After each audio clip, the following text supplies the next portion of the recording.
My name is Peter, and this is Tree Ukraine. I think the video will be short because the more I thought about this topic, the more I would ramble on. And not because I hope that I was not willing to make the intellectual effort to sharpen and clarify my thoughts and present them in an orderly way, but because the subject matter is living now and ongoing. I'm talking about the condition of the Ukrainian nation now and its army. I wanted to title this video something in terms of defeatism. I see now in the most unexpected places people saying that Ukraine cannot win. It cannot win. And then the next step is give up. But let's make a distinction there right away. It's one thing to be in a situation where you cannot win. It's another thing to give up.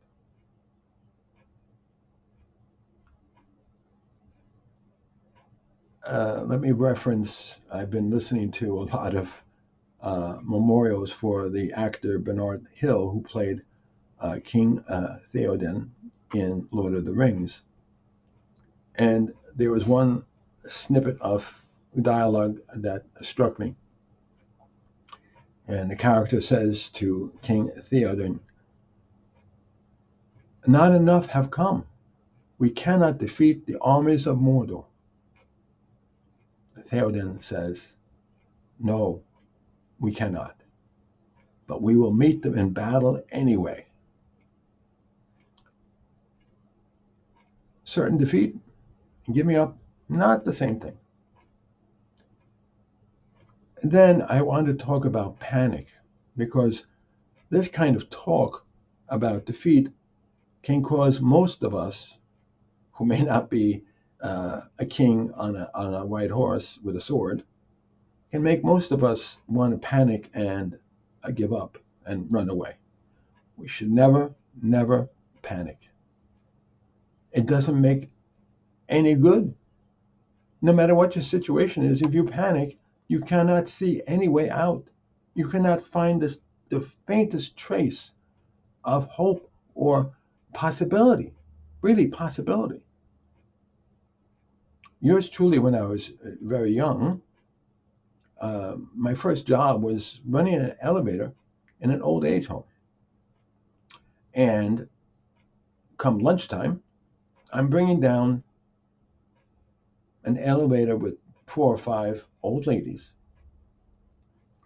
And it was 4 stories, big kind of Victorian Fifth Avenue mansion in New York City that it was built into. And 4th floor residence, 3rd floor residence, 2nd floor nurses area, infirmary, and 1st floor where the dining room was. So when I get to the 1st floor, one of the ladies fainted on the floor. Now, young Peter never saw somebody just faint on the floor, but I did remember that I had seen outside a button that said "call nurse." So I jammed open the door, I walked outside, I pushed the button, and I came back to the elevator. And the nurse came down from the 2nd floor and attended to the lady, and everything was fine. Then I realized, wait a second, I was in an elevator. I could have brought the lady up to the 2nd floor. I made a poor choice, but because I didn't panic, I made a second best choice, a third best choice, who knows. But anyway, the lady was taken care of.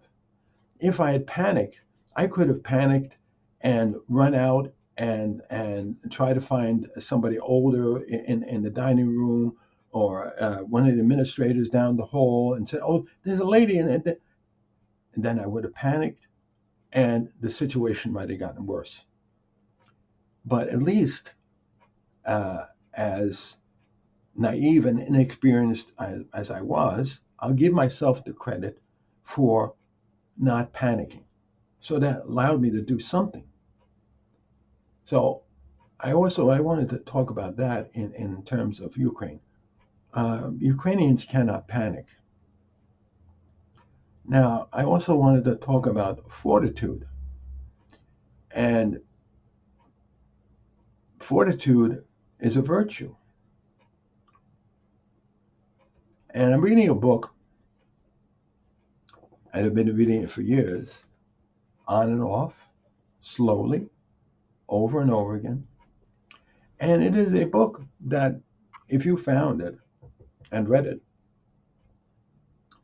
and if you have the interest in learning, this book would probably turn your world upside down. It's a traditional treatment of the four cardinal virtues. Josep Pieper, German author. These are his German essays that were written in the 1950s after World War II, and talking about the four virtues in the history of philosophy and Christian philosophy. And there is a little section that I want to read that provokes thoughts. He says in general that fortitude is a virtue, and virtue is in defense of the good, the accomplishment of the good. It cannot be in the defense of evil. You can have people who are seemingly fearless and brave and willing to die for their unjust cause. But that's not real fortitude. That's not the virtue of fortitude. Without the just cause, there is no fortitude. Not the injury, but the cause makes martyrs, says St. Augustine. St. Thomas Aquinas says, man does not expose his life to mortal danger except to maintain justice. Therefore, the praise of fortitude depends upon justice. And St. Ambrose, in a book called Book of Duties, says the following: fortitude without justice is a lever of evil.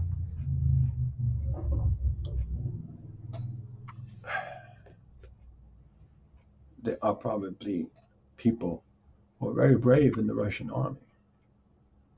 I guess some of them have to be foolishly, recklessly brave to just expose themselves to the kind of slaughter that they've been undergoing. But this is not fortitude. Ukrainians have fortitude. Let me ask you this. A bunch of murderers enter your home. There's you, your wife, your 3 children, and there's 15 armed men come into your house. Maybe you have a pistol, maybe not. When do you give up?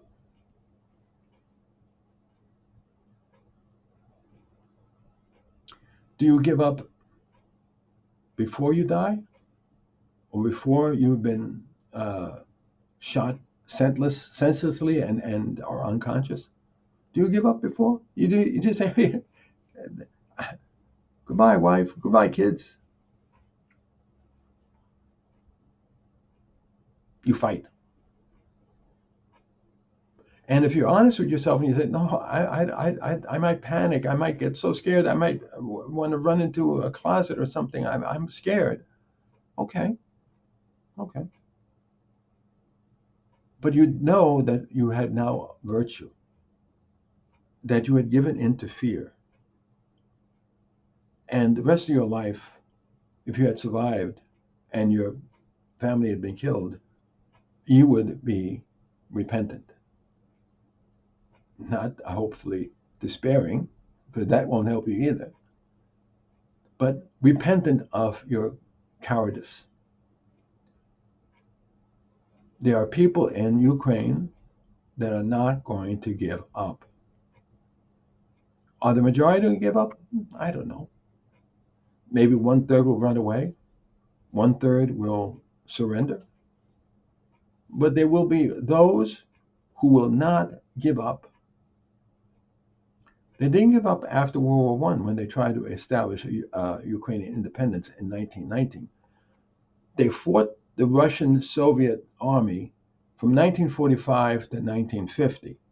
You probably didn't know about that. And they're going to fight now until there's nothing left. Unfortunately, regrettably, I don't like to use the word fortune. There is no fortune in life. But regrettably, the Russians are untouchable. You have allies of Ukraine that say, we want you not to lose. We want you to fight off those murderers. Here, have some more pistols. Here, have some more ammunition. Go fight them. Oh, your son died. Your wife is injured. Okay, but keep fighting. Here's another pistol. Here's another pistol. Now, here's some more ammunition. Oh, we're going to give you an automatic weapon. Oh, go fight. But please wait. Don't go outside and start killing the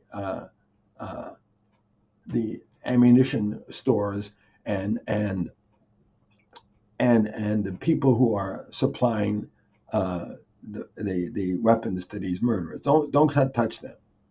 And don't do anything that would get the Russians too upset. Don't make the Russians lose. That's the only way that Ukraine can win, is to make the Russians lose. And the only way that the Russians can lose is if Ukrainian allies say you can beat those Russians no matter what you want to do within moral bounds. You can destroy them until they are defeated.